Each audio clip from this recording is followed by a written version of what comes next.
আচ্ছা, শেখ রাসেল ভাইয়া লিখেছে 9টা 28 টাইম। আচ্ছা, 9টা 28 বাজে এখন সিঙ্গাপুরে। ও আচ্ছা আচ্ছা, বুঝতে পারছি। সিঙ্গাপুরে 9টা 28 বাজে, রাত 9টা 28। হ্যাঁ হ্যাঁ, হইতে পারে। এখানে 7টা 25 বাজে, মানে 9টা 28।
ধন্যবাদ যারা যারা আমার লাইভে যুক্ত আছেন, সবাইকে অসংখ্য অসংখ্য ধন্যবাদ জানাই।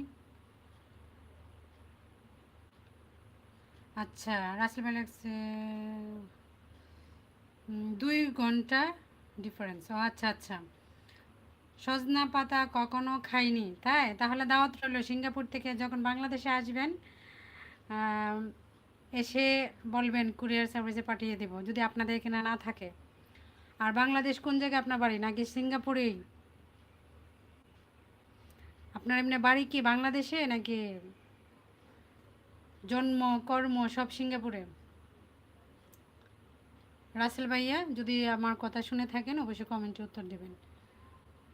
হ্যাঁ। ও আচ্ছা, আপনার বাড়ি, জন্ম, কর্ম সব কিছু সিঙ্গাপুরে, তাই না? অসংখ্য ধন্যবাদ। তাহলে তো আর খাওয়াতে পারছি না, কখনো খান নাই, অবশ্যই একবার হলে খেয়ে দেখবেন। অনেক পুষ্টিগুণে ভরপুর এই সজনে পাতা, যেমন ওজন বৃদ্ধি করে, শরীর স্বাস্থ্য ভালো রাখে, সেই সঙ্গে রূপচর্চা কাজে ব্যবহার